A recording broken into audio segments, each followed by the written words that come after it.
We're not getting an intro tonight because it's Saturday night. We It's nearly not got it. Friday night, John. We nearly got it. Hello and welcome to another television review here from MBE. Today tonight we're going to be talking about This morning, episode 5 of WandaVision. It's your birthday, John. Happy birthday, best regards and all that. You're now the big three, I'm not on the two, and I know screen, you're Stephen. very happy with that, but I'm you're not not on on the the screen. screen. You What is refuse to appear on your birthday. Fair dues. I'll do this Hey! review myself. I don't want to think about But birthdays, Stephen. I'm yeah. 32 now. Listen, That's the terrifying. reason the reason that we are doing the review Oh, tonight is because we were busy at boys last night talking with our friends over at Side Street Studios. Our good friend Bartek doing a podcast with them, which will appear at some point. We will let you know when that's going to appear on their platform. But it was a very interesting chat so all it about was. podcasting, movie burner entertainment, the history and all that, Future where of we came cinema. from, our inspirations, etc., and some very tough questions as well from Bartek. But it was a good chat, John, It wasn't it? was. I enjoyed it thoroughly, Stephen. Certainly. It was a fitting way to kick the WandaVision episode 5 review to the curb. I would love to Yeah, do it again, and in fact, I think we will be doing it again. So nice to share our thoughts on that's film it. with a Yeah, different person that's not within the MBE setup. It yeah. was Well, this enjoyable. is it, John. Now, I've watched traditionally again this episode twice, like I'll do it every week, Mm. because it's just so much happening Watched in it this once. series. And it's an amazing series as well. It just gets better and better every week, doesn't it? But It I'm going to certainly hand it over does. to you now, John, so you can take us through this review experience. And it certainly will be an experience, Stephen. One beer down and serious problems with my eyes tonight. Yeah. I'm not drunk, I do assure you. Although coming in, if you're not from Scotland, you may think I'm drunk with the way I'm speaking. But look, Stephen, I say it every week when we speak about this show and these episodic reviews. The intro, we get a different sort of TV show themed intro, and this one this week is truly tremendous. You've got coloured in Bob Ross style inking, a baby vision, as you says. I love that. Baby Vision was good. The Yeah. theme's amazing, and just it's clearly. I think we're into what, the 90s now. I'm pretty sure it's the 1990s we're into, maybe late 80s, I 90s, would say 80s. 80s. You still think it's 80s? I thought it Judge. was maybe early Yeah. 90s. The Sabrina the reason I say Teenage that, John, is Witch because esque. the intro you're talking about reminded me of Family Ties, the Michael J. Fox series. Oh yeah, there you go. Very, very similar to it. And Stephen, it was a It was a great. great intro. It was. It was a Yeah. really, really good intro. I've loved that aspect to this. It's been really neat. I think the writer of WandaVision is also, or has also past tense written Black Widow, and she says it was much harder writing Black Widow than WandaVision, and I'm not surprised by that because they're clearly leaning heavily on past TV shows, their themes, the sort of laughs and the style of the sort of those TV shows and how they're playing out in WandaVision's warped mind. But Stephen, I Yeah. love this intro, and I love the start to the episode as well. They're trying to get the two twins to go to sleep. They're failing. They're failing badly. Wanda's magic's not even putting these little buggers to sleep. No. We've got Vision coming in. We've got conversation. Agnes is coming in. And we'll get into Yeah. Agnes later on in this review, but she's really starting to rip my knitting. She's coming in with the right thing at the right time. They need a nanny. Yeah. She's a nanny. She appears on the doorstep. Vision's getting pissed off with her too. And there's awkwardness in this scene, Stephen. She obviously wants to take care of the kids. Vision's not having it. He's questioning her. And she says, "Shall we take it from the top now?" And it's just, it creates an Yeah. awkward disconnect. Wanda's looking at her like she's got horns in her head. Vision's completely perplexed. What did you make about this intro? The continuation of this sort of TV show, classic TV show vibe, the Yeah. scene, the creation of this sort of set within this house, the babies, Agnes, and the awkwardness of that sort of confrontation. What was your thoughts on that, Stephen? I always thought, John, that when we were getting into the MCU, breaking fourth walls, it would be Deadpool. Mm-hmm. That's what I thought. But it Stephen, wasn't. It was that scene. That scene broke the fourth wall in a big way. there has been Um, rumours of that. People have yeah, been suggesting Deadpool could come into this at the end, and we'll get into that John, as well. yeah, well, there's some great freeze out there, but Mm-hmm. it was a great scene. It was so awkward. Twice I watched it, I felt very uncomfortable at that scene, and I think it was based on Vision's reaction to Agnes as well. That doesn't know really what's going on. he's almost like us in this journey. You know, he's not aware of what the hell is going on, No, and every episode he seems to be figuring a little bit out at a time, just like ourselves. You know, but it was a great scene. Agnes, for me, starting to hate her. she's just it's at the right time or the wrong time. You know, but What was I this think there's doing? more to her. Yeah, What it's was like this the with? Brewskis. The Brewskis. Jesus Yeah, Christ. I started just hating that guy. turning up at the right time. Yeah, he was annoying. But I think there's going to be more to her. I think Absolutely. there's a darkness to her. She seems to be the thing that kind of confuses me at the moment is that most people in that town, or all of the people in the town, bar Wanda and Vision, are not aware of what they are, apart from Agnes and the next door neighbour, who was about to let slip 2 episodes Well, you ago say that, what they Stephen. really were. But then the office scene, That, Vision delved into his work friend's head and released him from that spell for a brief moment. and it seems like they have Um, self-awareness and they're trapped within a nightmare and they're being yeah, controlled like puppets. So but it's a Agnes, I strange. think, seems to have a bit more control Yeah, over it. yeah. That's the kind of vibe I'm getting anyway. She seems to be more aware of it because uh, she just seems to accept the reality around her, the kids' advanced growth within an episode, and the Twice. dog as well, which I suppose we'll get into as well. The Steve, we'll little get dog into Agnes Sparky. right now. We'll get into Yeah, Agnes yeah, right now. I've says it in my notes. What's the script with Agnes? She's not part of Sword. That seems clear to no, me. She's not got any ties to them. They're not aware of another agent being in there. We've seen that when, what's her face? I'm completely blanking. Monica Rambeau. Rambo. Yeah, When she yeah, goes in, it was clear as day that they knew she was in there. It's not the case with Agnes. So there's no. something wrong with this character. I don't know what she is. We've got a comment there, Stephen. What do you think the big cameo is? I think Sir Ian McKellen as Magneto, and he's someone that Bettany would love to work with. We're going to speak about that at the end of this. Yeah, I completely I'll hold agree. back until the end. Yeah, I'm going to say I completely agree. I think it will be Magneto.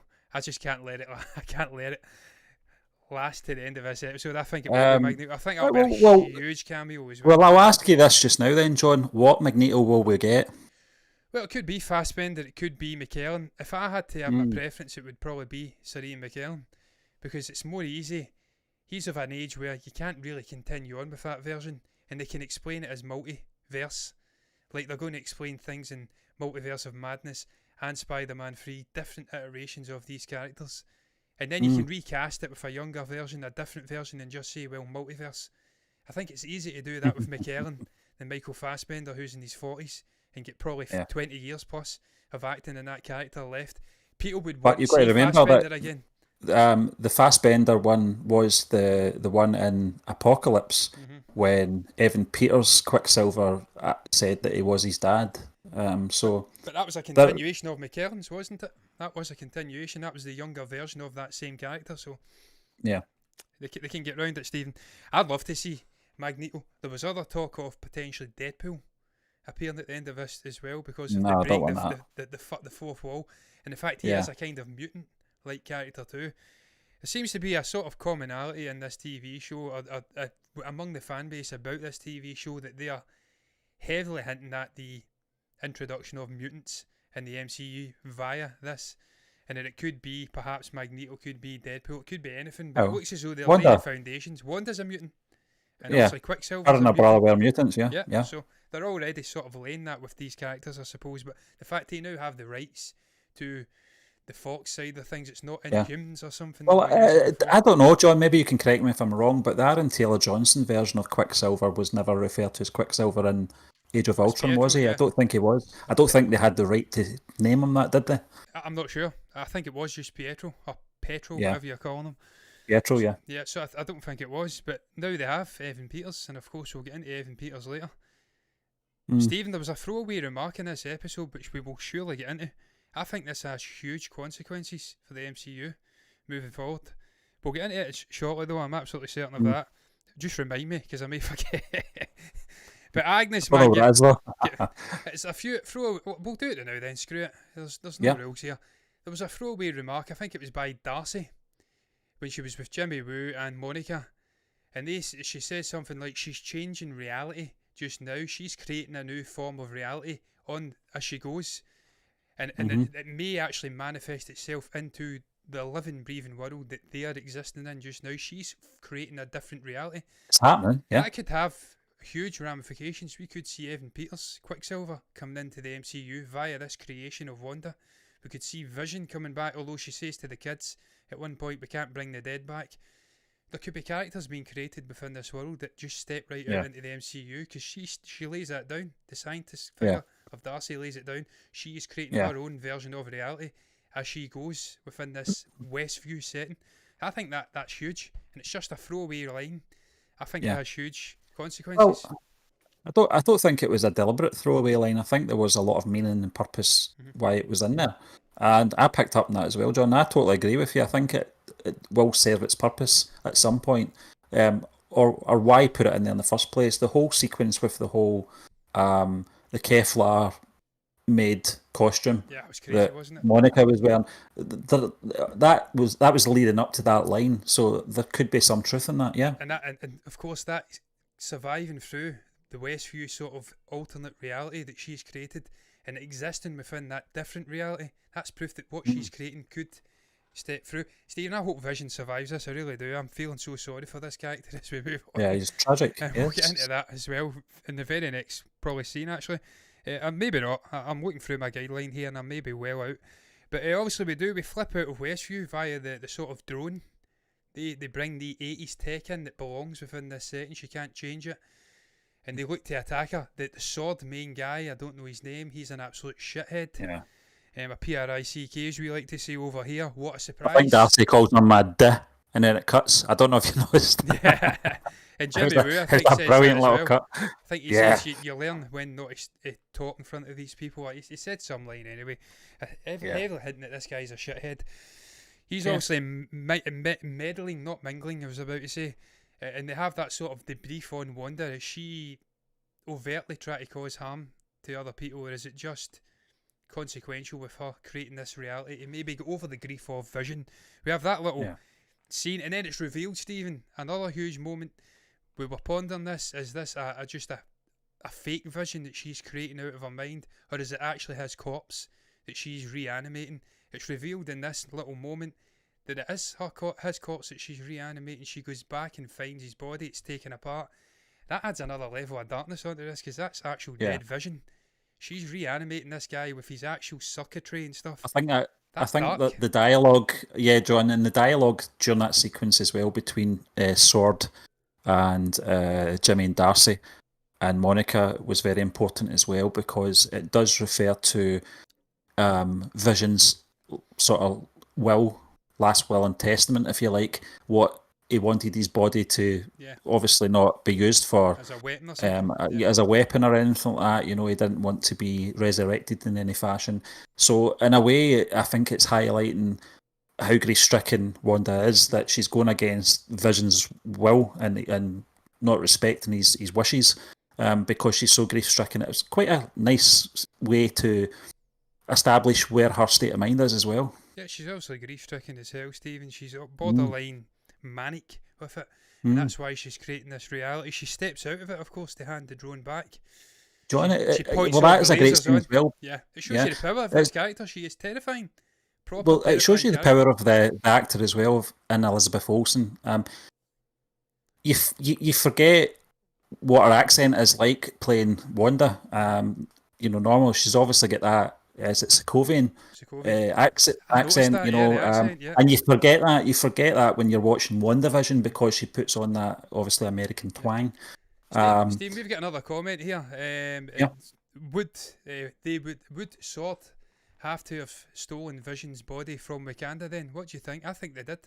I don't think this Sword organisation are by any means good guys. I don't think it's been established. They're not full-blown Hydra, but I don't think they're good guys, and I think they have stolen his body. Why would she go and have to break in and take it? They had no right taking his body, I would imagine. So I think we're going to have... Stephen, I pondered. I was on John Campea last week when he was breaking down episode 4, and I tried to maybe hint in the comment section. There was lots of other people speaking about it, about the potential arc of Wanda after this. Could she go a full-blown villain? We know she's starring in Multiverse of Madness with Stephen Strange. Could she be the villain, a minor villain or a major villain that turns really bad? Because we've seen it with Thanos in Endgame. She was ragdolling Thanos before he called the ships down. So John, she'd be a I did really... laugh at that. I laughed at that scene between Jimmy and Monica talking about that scene in Endgame where she nearly did take him down. Yeah. And I can't remember who was it said. Well, I actually think it might have been Captain Marvel that had a better chance. I'm like, how would they know this? They weren't there, Yeah. Well, how would they know this? How would they know what's happening? Captain Marvel did come in though, didn't she? She wrecked the ship and then get slapped, and that was her out the fight. Nah, Steve, we'll not get into Captain Marvel politics. No, John, I don't mind the character. No, I don't mind the character, John. But I think Wanda was that close to taking Thanos down. That shows you the might and the power of this character. He had to call an aerial strike, knowing fine well that his own soldiers were going to be affected by an airstrike as well. He didn't care. That's when the character of Thanos changed for me. I always felt he was doing it for the better good in his own head. He was wrong, but in his own head he was right. At that point I knew that was his selfish reasons were coming through when he thought, no, I don't care who dies around me as long as I get what I want. That's when I knew the character wasn't all about what he perceived as right, No, he had a noble cause, of course, to bring parity, balance to the universe, and if that meant wiping out half of existence, then that was a task worth doing.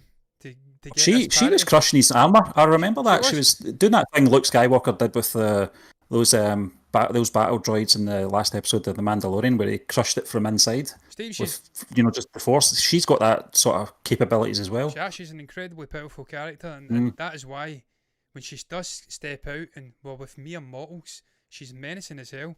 We even seen it when she was confronting Monica. A menacing character. We got another comment here. Little talk of Sword and Monica. Hayward has his collar up like Mephisto always did, and has a hexagonal design on his tie. I think there's a lot of shit going on in here with potential arcs within the comics that they are heavily borrowing from. I think it's going to be so interesting to see how this develops over the next 4 episodes, what we're going to get in terms of cameos. This is going to be huge, man, for the next phase of the MCU. We know that WandaVision's connecting heavily into Spider-Man 3 and Multiverse of Madness. These are the 2 sort of big projects in the early part of Phase 4 that are going to shape the MCU moving forward, and there's going to be lots of crazy shit happening. I cannot wait to see it. But Stephen, she comes back, she comes out, sort of slaps him about and walks back in, tells him to back off in a sense. And we get Vision becoming more and more self-aware of what the hell's happening within this world. You've mentioned it before, his little work colleague, he taps into his brain, he feels the despair, the craziness that's going on within, that they feel like puppets. He's calling for his wife, his family. Obviously, he's now aware that she's controlling this. He confronts her. Yeah. What a scene that was. That's my thumbnail, Stephen. When they are both floating up in the air. And you see the raw power of these 2 characters. And as you did allude to, he mentioned he doesn't want his body used as a weapon. He kind of suggests to her that, look, I think he says something like, you can't control me. And she says, oh, really? And it's just such a powerful scene, seeing these 2 sort of characters who have that romantic side of things locking horns. And what was your thoughts on that scene, Stephen? Them sort of conflicting against each other, and just the amazing wide shot of them floating up. I thought it was beautiful. Yeah, the line as well. Oh, can't I? Sad. It just makes you feel sorry for Vision even more. That he doesn't realise. He actually does say in that sequence as well, I don't know anything before Westview. I don't know where I came from. He can't remember the events of Wakanda. He can't remember Age of Ultron. He can't remember Tony Stark or anything like that. You've got to remember that. Yeah. It's tragic, but it's also tragic for her in a different way. That she'll go to these lengths to try and create this sort of utopia for her and her husband and her kids. And she says that to him. She says, you've got a wife, you've got two boys who are growing up, in a nice neighbourhood. What more do you want? I just feel sorry for both the characters, if I'm being honest. But it's such a powerful scene. It's the first time I've seen both of them locking horns, as you said, John.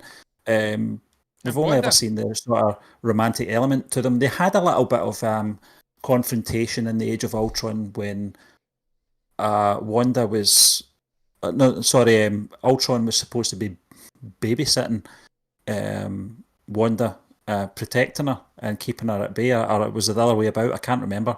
And there was a little bit of conflict between the two of them, but they got closer and they built this relationship since that part. And this was the first time I've seen them going to, loggerheads. yeah. And it was a great scene. It was a powerful scene. And the first time that Wanda's authority is tested from a character that's not a complete goon to her, in a sense. Oh, This is a guy that can cause her some real issues if he becomes self-aware. And we've seen it in the trailers. yeah. I'm flying over and looking down. This guy's going to test her more and more. Ultimately, I think he's going to be the guy that has to bring her down because no one else can do it. Just that relationship, the connection they have. He's going to have to put an end to it. But I as I don't did know. say, I hope not. I hope this guy survives through it. I really want John, him to survive. I don't think he will. I think she's got full control over him, and she doesn't want him to know that because he's generated from the corpse, what was left of him. He's not really got a. I think his conscious self is still Yeah. alert, still obviously knows what's happening around him to a point. But I don't think he's got any control over it. I don't think he's realised that yet. Stephen, it still haunts me and it winds me up that the scene with Shuri in Infinity War still not been called back to, and that's not like Kevin Feige. That's how should I put it? It's not clean and clinical like this guy usually is with connecting story threads. But she's working on his Vision's circuitry for a good 10 minutes in that movie when the Battle of Wakanda starts to try and take it away from the Mind Stone and maybe make him a little bit more autonomous from that stone. But never really get called back to that. He gets killed and now we're here. So could they maybe find a way to incorporate that in and have him bypass the Mind Stone? Is the Mind Stone complete? I think it would that would be obviously important for the powers that he holds, but for him to have self-awareness and stuff like that, I think he can do something with it, and I sincerely hope we do, because that character, I love the character, I love Bettany. Stephen, the pacing of this episode, man, what did you make about it? And just the pacing in general we've seen in the first 5 episodes, I think it's just perfect. It flows on the screen beautifully. There's not a second wasted. On the introduction of the sword and the FBI sort of sequences, I was concerned that perhaps it may slow and bog down the pacing. It hasn't by any means. It's the pacing in both worlds is exactly the same, which I like, and it's great as well. I do like the outside world having their bit in the episode as well, because things that Darcy's saying, like Wanda, she determines what people will see on her show. She controls the scenes, the angles of the shots, because when the what was it called? I keep calling them probes. What are they called? The drone, yeah. The drone. When that's flying over, Darcy actually says she's picked a shot so the audience don't see the drone. They just see her out in the garden. And it was just little things like that make you realise that she's in full control of this little television show that she's created. You actually do see it when Vision confronts her in the kitchen. She brings the end credits up, and he's not having it. Yeah. It was fantastic, amazing. Little things like that, That was one of the standout moments in the episode. She's trying to control it, and as I did say, Stephen, this is the first time she comes up against a character, even though she's projecting life into him, he's powerful enough to overrule it and really give her issues, and I think that's something we'll see continuing throughout. I love that moment. I've been on to say in my notes here, I don't know if we've really touched upon this, Vision's return from work, his confrontation, we've really spoke about that, the abrupt ending of the outro, the kids as well, the kids growing up, that was weird as hell, and as you did say, Agnes not really blinking an eyelid, that's a weird character. I loved that quote from Vision, there's no other kids, where are all of the other kids, Wanda? I walk to work every day, I walk by the playground, there's no kids. I thought that was an amazing scene, and him saying he can't remember anything from the past, he feels scared. That was just amazingly acted again by Bettany. Elizabeth Olsen's been really, really good in this, but Bettany is just magnificent, man, and that's why we can't lose this guy. Together, They really do, Stephen, it's brilliant. And you touched upon it last week, the romantic sort of stuff we've seen in Infinity War in Edinburgh, it was filmed. That was the first we really seen of these two characters being together in that manner. I felt like that justified Yeah. the season we've got of this TV show, and John, it's playing out. I think Stephen. as well. It's Yeah, beautiful. it is.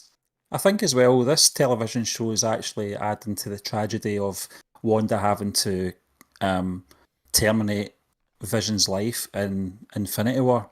When you think it back to that scene on Wakanda where she's got to take him out, basically, save the world, it's heartbreaking.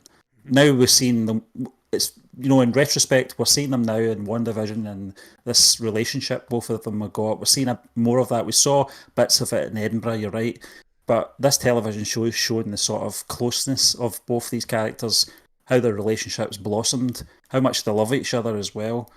And when you hark back to the end of Infinity War, it just adds that bit more heartbreaking sort of emotion to what she had to do, to obviously try and save the world. Steve, we've got another comment asking us who would like to be the main X-Men when they're introduced into the MCU. I think just the usual suspects, likes of Charles Xavier, Magneto, Wolverine. I think MCU stick to the formula. Yeah, they stick to the formula of introducing the well-known ones, like they just did in the first phase back in 2008 with Iron Man, the Hulk, Thor, Captain America. Stick with the traditions first, and then bring in the sort of lesser-known ones, if you like. But I think we will see Magneto. I think we will see Charles Xavier. The Wolverine, I don't know. I think they might leave the Wolverine for a little while, just because of Hugh Jackman's presence and still fresh in people's heads as well. Stephen, the only issue I have with the X-Men being introduced at this juncture, and I know it's out of Disney and Marvel's control because of the whole Fox stuff, but the fact that we've got the likes of Captain America and Tony Stark gone now, and you're not going to have that epic X-Men v Avengers sort of thing that you've had in the comics, that's the one thing that I would regret. But as it is, man, we've got so many colourful characters coming in. I'm sure they'll do something. Wait, you can, John. Steve Rogers could come back. Let's hope. As you can see, I'm slightly obsessed. But hey ho, let's move on to the end of the episode, Stephen. Pietro was back, and it's Evan Peters. He walks through the door. You says he was like the Fonz, sort of heavily leaning back in another sort of 80s iconic sort of institution. And he says, "Who's this? Popsicle?" Yeah, I just love that. Yeah. But again, it was just Wanda manufacturing up something that just Darcy's line as well, just as a distraction. But even then, she looked surprised when he came through the door. So maybe it wasn't. I don't know. Darcy's line was very funny as well, wasn't it? They've recast Pietro, or she's recast Pietro. Recast, yeah. That's a sort of, which happens in television shows, doesn't it? It's like Deadpool again, though. There's like a hint of self-awareness that they're recasting the old actor, if you'd like. Stephen, I says it before we come on. I love Aaron Taylor-Johnson. Brilliant actor. Yeah. But Evan Peters is Quicksilver. That scene.